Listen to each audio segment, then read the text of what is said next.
Maraming salamat po sa pagtangkilik ng ating video. Hinihikayat ko po kayong mag-like and subscribe para ma-update kayo sa susunod na nakabanata. Tara at umpisahan na natin. Lakas na ipinapadyak ang kanyang mga paa nakasuot ng high heels na mas nakapagpaganda pa rito. Sinabi ni Jade na pilitin niyo siya na tawagin akong mommy at saka niyo siya itapon sa labas. Narinig mo ba ang sinabi ni Ms. Jade, palito? Tawagin mo na siyang mommy kung ayaw mong, sigaw ni Harry. Nang marinig niya ito, binunot ng higit 20 matitipunong lalaki sa kanilang likuran ang kanilang mga nakatiklop na batuta.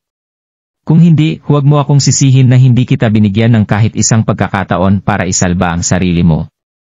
Ito na ang pagkakataon mo kaya tawagin mo na kasi siyang mommy. Kumikindat na sinabi ni Harry bago muling magpatuloy sa pagsasalita. At pagkatapos, kung luluhod ka sa harap niya para aminin ang mga ginawa mong pagkakamali ngayon gabi, hahayaan ka naming lumabas ng bar nang hindi nasasaktan. Pero kung hindi, sisiguraduhin ko na lalabas ka rito nang nakastretcher. Hindi na mapigilan pa ni Jade ang kanyang pagtawa. Humakbang siya ng 2 beses paabante, at agad na hinanap ang kanyang cellphone sa dala niyang bag.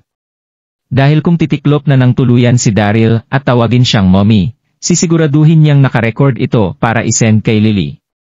Paano kung ayaw ko? Natuwa rito si Daryl na tumingin kay Jade mula ulo hanggang paa ng paulit-ulit. Agad na sumimangot si Jade matapos makita ang pagmamatigas ni Daryl. Mr. Crocker, hampasin mo siya hanggang sa lumuhod siya sa harapan ko. Walang problema, Ms. Jade. Itinaas ni Harry ang dalawa niyang braso. Hawak nito sa isang kamay si Daryl sa kwelyo habang naghahanda namang sumuntok ang kabila niyang kamao. Itigil mo iyang hayop ka. Isang sigaw ang maririnig sa buong bar at agad na sinipang pabukas ng 4 hanggang 5 tao ang pinto papasok sa room 888. Natigilan ang lahat nang makita ang grupong ito. Si Samson Facey, ang boss ng Moonlit River. Si Wayne Woodall, ang boss ng Oriental Pearl Hotel. Si Felix Blakely, ang may-ari ng Black Tiger Real Estate. Si Emily Dickinson, ang may-ari ng Poesia Eleganza. At si Siegfried Yates na General Manager ng Southeast Petroleum sa Donghai City. Hindi bababa sa ilang bilyon ang net worth ng bawat isa sa mga ito, at ang taong sumigaw kanina ay walang iba kundi si Samson. Nagpakita ng ngiti ang mukha ni Daryl nang makita ang mga ito. Sila ang mga dati niyang kaibigan na tinulungan niyang makabangon sa kahirapan. Mukhang nagtagumpay nga ang mga ito na maging successful sa kanilang mga pinasukang negosyo. Hayop ka! Halos mahimatay si Samson sa kaba nang makita niya ang eksenang ito. Paano nagawa ng hayop na iyang pagbuhatan ng kamay ang ikalawang Young Master? Mabilis siyang lumapit kay Harry para sampalin ito ng malakas. Slap! Literal na ginamit ni Samson ang lahat ng kanyang lakas para sampalin si Harry na humawak sa kanyang pisngi na nagsisimula ng mamaga. Ninong! Sigaw ng paiyak na si Harry. Nagsisimula ang dukhang ito ng gulo sa ating bar, Ninong. At nagawa niya ring umupo at tumambay sa loob ng room 888. Slap! Muli siyang sinampal ni Samson na sumigaw pa ng, ano namang problema mo sa dukhang yan? Hinamon ka ba niya ng away? Nakatikim ka lang ng kaunting karangyaan pero nagawa mo ng mangmaliit ng iba. Iyan ba ang itinuro ko sa iyo? Ninong! Namamaos na sumigaw si Harry na may namumularing mga mata. Pero isang outsider ang batang ito, Ninong. Kaya bakit mo ako sasaktan para lang sa kanya? Nanginig si Samson sa galit bago ituro si Daryl at muling magsalita, isang outsider. Hindi mo ba alam na wala ako sa kinatatayuan ko ngayon kung hindi dahil sa taong iyan?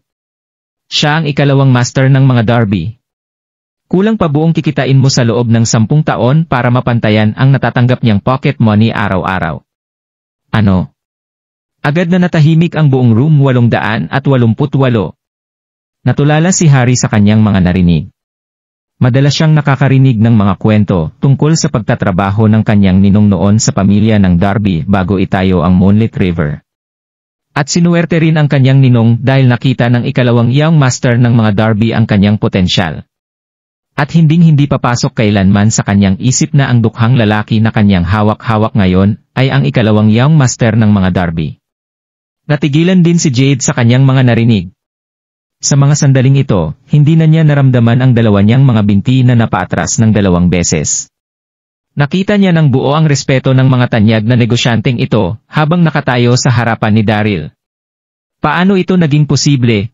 Isa lang siyang manugang na nakikitira sa pamilya ng kanyang asawa.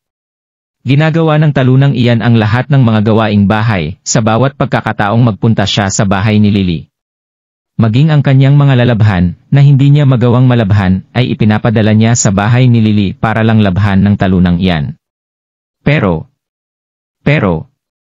paanong siya pala ang ikalawang young master ng mga Darby?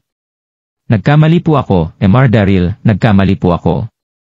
Nagkamali po ako sa naging asal ko sa inyo kanina. Malapit nang tumulo ang luha sa mga mata ni Harry habang nakayuko at walang tigil na humihingi ng tawad sa harapan ni Daryl. Sisihin mo ang babaeng iyan, Mr. Daryl. Biglang sigaw ni Harry bago ituro si Jade. Dahil itong lahat sa iyo. Hindi ko sana mababasto si Mr. Daryl kung hindi dahil sa iyo. Umalis ka na ngayon din. Nanginig si Jade at sinabing. Pero hindi pa tayo pumipirma ng kontrata. Nagtatrabaho si Jade sa isang renovation company, at tiyempo namang nangangailangan ang Moonlit River Bar ng ilang mga renovations. Isa itong napakalaking kontrata na mayroong komisyon na hindi bababa sa 1,000,000 sa sandaling mapirmahan ito. Kaya hindi na ito pinaubaya ni Jade sa kumpanya at nagdesisyon na gawin ito ng mag-isa. Minimum lang kung ituturing ang $1,000,000 na komisyon, maaari pa itong umabot ng hanggang 2,000,000. Kaya isa itong uri ng trabaho na hindi niya basta-bastang tatalikuran. 1 hanggang 2,000,000 ang nakataya rito. Pirmahan mo mukha mo. Sabi ni Harry na may namumulang mga mata. Tinuro niya si Jade at nagmura ng malakas. Kung hindi lang dahil sa iyo, hindi ko sana mababasto si Mr. Daryl. Isaksak mo sa baga mo ang kontrata mong iyan. At sisiguruhin ko ring malalaman ng kumpanya mo ang mga ginagawa mong deal nang hindi nila nalalaman. Alam kong pinagbabawalan kayo ng inyong kumpanya na makipagkasundo ng personal sa mga ganitong projects, kaya maghintay ka lang na sampahan ka nila ng kaso. Dito na tuluyang namutla ang napakagandang mukha ni Jade. Napakagat na lang siya ng husto sa kanyang labi. Sa sandaling malaman ng kanyang kumpanya ang tungkol sa ginawa niyang ito, at tuluyang magsampa sa kanya ng kaso, maituturing ng swerte kung hihingi lang ito ng danyo sa kanya. Pero malaki pa rin ang tsansa na bumagsak siya sa kulungan dahil sa laki ng project na ito. Mr. Daryl, sa mga sandaling ito, kinagat ni Jade ang kanyang labi at naglakad palapit kay Daryl. Hinila niya ang bagsak niyang mga braso at nagdadalawang isip na itinaas ang mga ito. Nagkamali po ako, Mr. Daryl. Imposibleng marinig ng kahit na sino ang kanyang boses sa sobrang hina ng ginawa niyang pagsasalita. Hindi niya naisip na darating sa kanya ang araw kung saan kakailanganin niyang humingi ng tawad para lang sa wala. At halos hindi na pumasok sa kanyang isipan na yuyuko at magmamakaawa siya sa walang kwentang talunan na ito. Wala pa rin kahit anong emosyon ang makikita kay Daryl na ngumiti habang tinitingnan si Jade. Hindi ba gusto mong lumuhod ako as ayo para tawagin kang mommy? Nagkamali po ako. Alam ko na pong nagkamali ako. Halos dumugo na ang mga labi ni Jade sa sobrang lakas ng pagkakakagat niya rito. Luluhod ako sa harapan niyo. Pinagdikit ng husto ni Jade ang dalawa niyang mga kamay. Wala na siyang pakialam sa anumang dignidad o self-esteem na mayroon siya sa mga sandaling ito. Dahan-dahan niyang ibinend ang kanyang mga tuhod hanggang sa makaluhod siya sa harapan ni Daryl. Nagmamakaawa ako sa iyo, Mr. Daryl. Patawarin mo po ako. Mahinang sinabi ni Jade habang nakakapit ng husto sa pantalon ni Daryl. Siguradong magiging seryoso ang parusang matatanggap ko sa sandaling malaman ng aking kumpanya ang tungkol dito. Kaya nagmamakaawa po ako sa inyo bilang kaibigan ni Lily. Sige, walang pakialam na sagot ni Daryl, pero ano nga muna ang itatawag mo sa akin? Habang sinasabi ito ni Daryl, nilagay niya ang isa niyang kamay sa kanyang tainga at tumingin pababa kay Jade. Nangingi ang mga buto ni Jade habang nakaluhod siya sa harapan ni Daryl. Paanong hindi niya malalaman ang tungkol sa sinasabing ito ni Daryl? Daddy, napakagat muli si Jade sa kanyang labi habang bumubulong. Namula na ang kanyang mukha sa mga sandaling ito. Si Daryl ang taong pinakaminamaliit niya sa lahat. Kaya sapat nang makita niya ito para sumama ang kanyang pakiramdam. Pero sa mga sandaling ito ay nagawa niyang tanggalin ang lahat ng dignidad na mayroon siya sa harapan ni Daryl. Yan na ang itatawag mo sa akin sa susunod, naiintindihan mo, kumikindat na sinabi ni Daryl. Walang tigil na yumuko rito si Jade. Ayoko ring malaman ni Lily ang tungkol sa tunay kong pagkatao. Kumuha si Daryl ng isang sigarilyo, sinindihan ito at hinitit ng malalim. Alam mo na rin ang dapat mong gawin, hindi ba? Opo, opo. Sagot ni Jade habang nakatingin kay Daryl. Huwag kang mag-alala, Daddy, dahil wala akong pagsasabihan na kahit sino tungkol sa mga nangyari ngayong araw. Tumango si Daryl dito at ikinaway ang kanyang kamay na nagsasabing makakaalis na siya. Pasensya na, ikalawang young master, hindi ko naturuang rumispeto ang aking inaanak. Yuko ni Samson kay Daryl matapos umalis ng lahat. Kasabay nitong yumuko sina Wayne, Felix, Emily at Siegfried matapos magsilapit kay Daryl. Walang-wala po kami noong mga panahong iyon, ikalawang young master. Naunang sinabi ni Emily, wala po kami sa kinatatayuan namin ngayon kung hindi po dahil sa inyo. Kaya matapos kong malaman na narito raw po kayo ngayong araw, naghanda po ako ng isang regalo para sa iyo. Naglabas siya ng isang box habang nagsasalita. Cosmetics business ang pinasok ng Poesia Eleganza ni Emily, at nagawa ng magtagumpay ng brand na ito sa paggawa ng pangalan sa pinasok nitong industry.